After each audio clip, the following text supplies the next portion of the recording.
Arkane Studios is over 20 years old, and it's lived a lot in that time. It started out as a contract developer, but truly blossomed after it was acquired by Bethesda in 2010.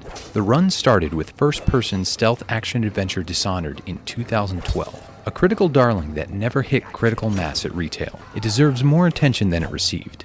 It's one of the first Bethesda games to hit Game Pass after Microsoft purchased the publisher, but it's nearly a decade old and there's already a sequel. It's time to find out if Dishonored is a Game Pass or a game fail. This is a momentous occasion, Corey. Dishonored's biggest strength is its flexibility. There are multiple ways to enter each location, plenty of tools to use however you choose, and ways to make progress without killing a single enemy.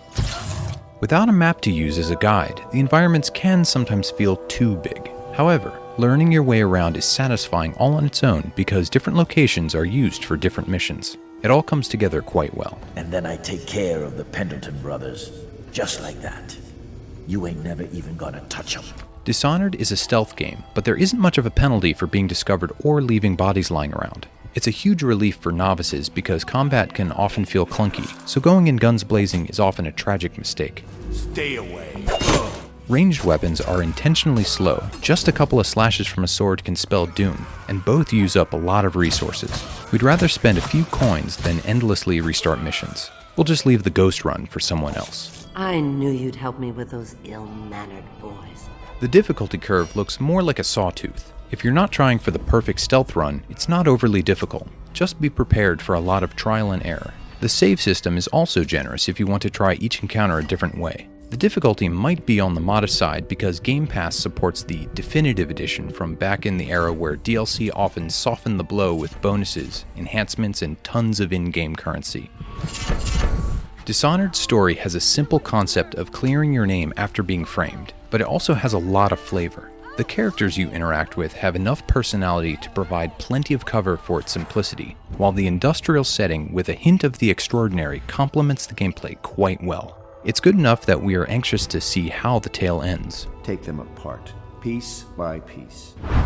Game Pass has no shortage of stealth games, but the quality varies wildly. Alien Isolation is a horror-driven take on the genre, and it's much more unforgiving.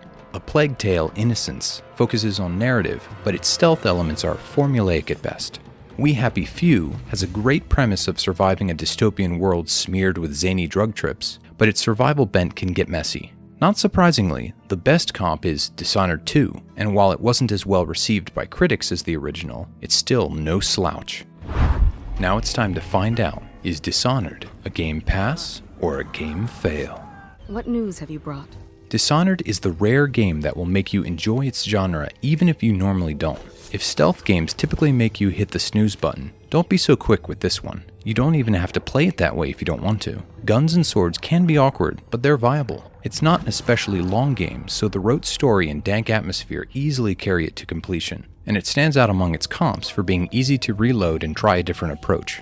Even for someone who's as graceful as a bull in a china shop, it's a compelling play.